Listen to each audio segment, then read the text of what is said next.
I am so glad you're joining us today for a reading from the Jesus Storybook Bible.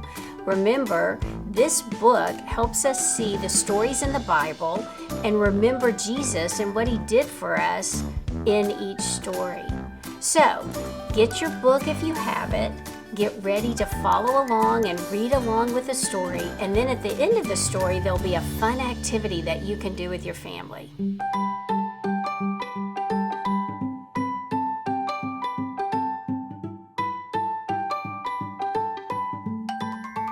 The Forgiving Prince.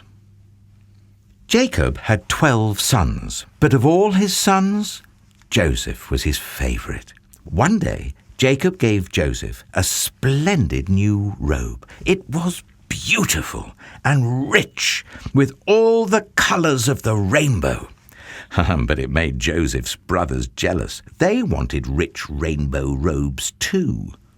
Then, to make matters worse, Joseph kept on having these special dreams. I dreamed I was the greatest. I was king, Joseph told his brothers, and you all bowed down to me. Now, I'm sure you know, even if Joseph didn't, that telling your brothers things like that isn't a very good idea. So Joseph's brothers hated him even more. They wanted to kill Joseph and his dreams. And one day, that's exactly what they tried to do.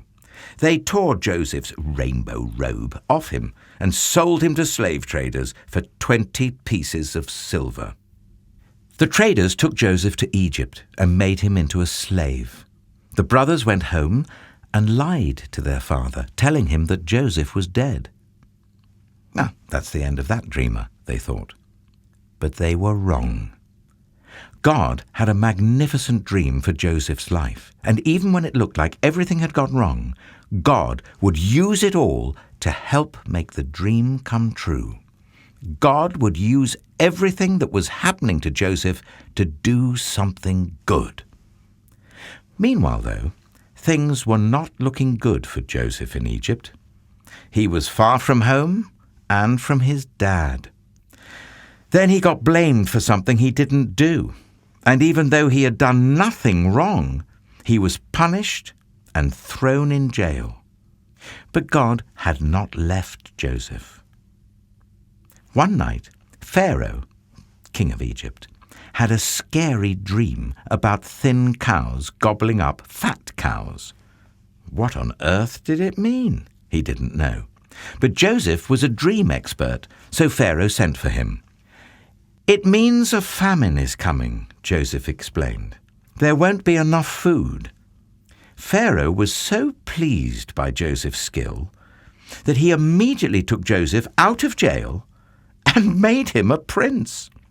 Now, back home, Joseph's brothers had run out of food and everyone was hungry. God's special family was in danger.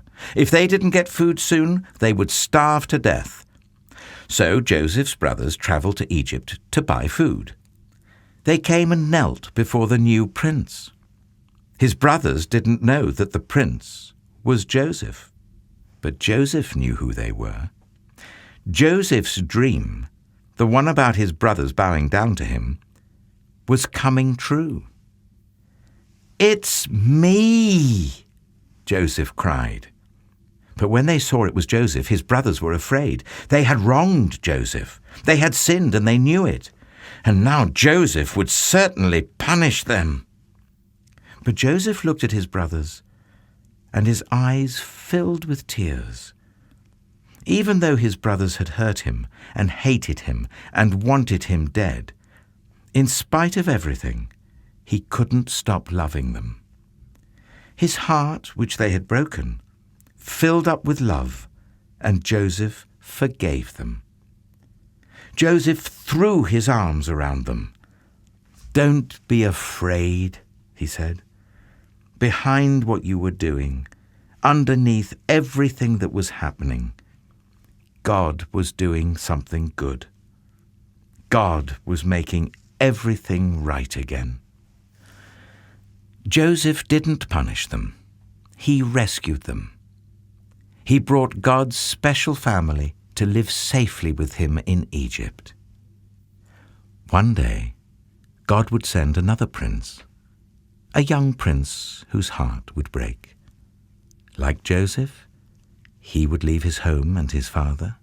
His brothers would hate him and want him dead. He would be sold for pieces of silver. He would be punished even though he had done nothing wrong. But God would use everything that happened to this young prince, even the bad things, to do something good, to forgive the sins of the whole world.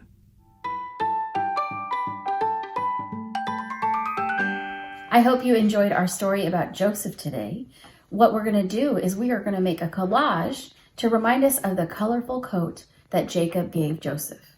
One way we can do this is you can get a piece of white paper and you can get some crayons, or you can get some markers, or you can get some colored pencils if you have them.